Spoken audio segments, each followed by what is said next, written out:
Kwa majina naitwa Sixtus Sabilo, mchezaji wa KVZ.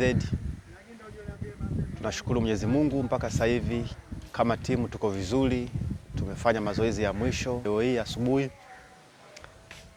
Maandalizi yetu yameenda vizuri kulingana na mwalimu wetu alichotuelekeza kuelekea mchezo tunaenda kucheza kesho dhidi ya Fufuni. Kama wachezaji tumejiandaa vizuri na mchezo huo kwa maana tunaujua ugumu, ukubwa na umuhimu wa mchezo huo. Ukizingatia kwamba Fufuni ni timu nzuri na ni timu yenye ushindani, na sisi KVZ ni timu nzuri, mpaka sasa hivi tunaongoza ligi.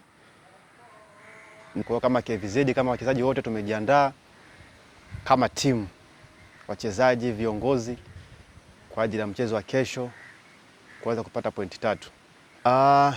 Naomba mashabiki wote wa KVZ popote pale walipo waweze kutuombea, kutupa sapoti, ikiwezekana kufika uwanjani kwa wingi, wafike waweze kutupa nguvu, kwa maana mchezo wa kesho ni mchezo muhimu sana, na imani hata wapinzani wetu pia wanahitaji kuelekea katika top 4 au kwenye ubingwa, lakini kwetu sisi ni muhimu zaidi kuliko wao. Kwa hiyo mashabiki wetu popote pale walipo wawe na imani na sisi, watuombee, watusapoti kwa namna moja ama nyingine.